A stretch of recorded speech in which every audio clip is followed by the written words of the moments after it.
All right, starting with news from West Asia. Amid the ongoing ceasefire agreement, Hamas has released the names of the next set of hostages in the Gaza Strip to be freed today. Hamas released the images of 3 male hostages, Eli Sharabi, Ohad Ben Ami and Levi. They will be released in exchange for Palestinian prisoners held by Israel. Earlier, Hamas delayed the release of the names after it accused Israel of delaying the entry of hundreds of trucks carrying food and other humanitarian aid agreed under the truce. So far, 18 hostages have been freed since the ceasefire began on the 19th of January, with Israel in return releasing 383 prisoners. Hamas says another 183 are to be returned on Saturday. On the Israeli side, 183 inmates from jails on Saturday will be released. This will be the 5th prisoner swap between Israel and Hamas. According to a spokesperson of the Palestinian NGO, among those to be released are 18 serving life sentences, 54 with lengthy sentences and 111 from Gaza who were arrested after the 7th of October. Meanwhile, the United States has announced the approval of the sale of more than $7.4 billion in bombs, missiles and related equipment to Israel. According to U.S. Defense Security Cooperation Agency, the DGCA, the State Department has signed off on the sale of $6.75 billion in bombs, guidance kits and fuses, in addition to the $660 million in Hellfire missiles. Also, U.S. President Donald Trump said that he was in no hurry to advance his shock plan for Gaza, which would see its Palestinian inhabitants moved out and the United States taking control.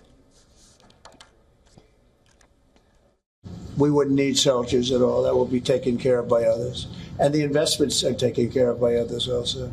So for no investment, I mean virtually no investment whatsoever, it would bring stability to the area and others can invest in it later on. But we're in no rush on it. There's absolutely no rush. Meanwhile, Israeli Prime Minister Benjamin Netanyahu offered praise to U.S. President Trump for issuing sanctions against the International Criminal Court, which he called a scandalous and corrupt organization.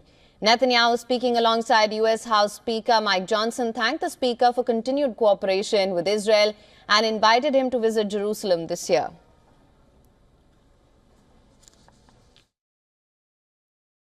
You'll be welcome on the red carpet. Thank you so much. Thank you. Thank you. The critical decisions that show his commitment and the American people's commitment to Israel have come to the fore instantly. First, he renewed immediately the supply of weapons that had been stopped, which we need as we're fighting for our future, for our existence, and for the broader Middle East in a 7-front war. He immediately released those weapons. He issued yesterday these sanctions on this scandalous and corrupt organization, the ICC, that threatens the right of all democracies to defend themselves by themselves. Also, according to reports, an Israeli delegation will travel to Doha on Saturday night for talks on the second phase of the ceasefire and the hostage release deal. The Israeli Hayom Daily reported that the delegation will leave for Qatar after the hostage prisoner exchange, which is set for today.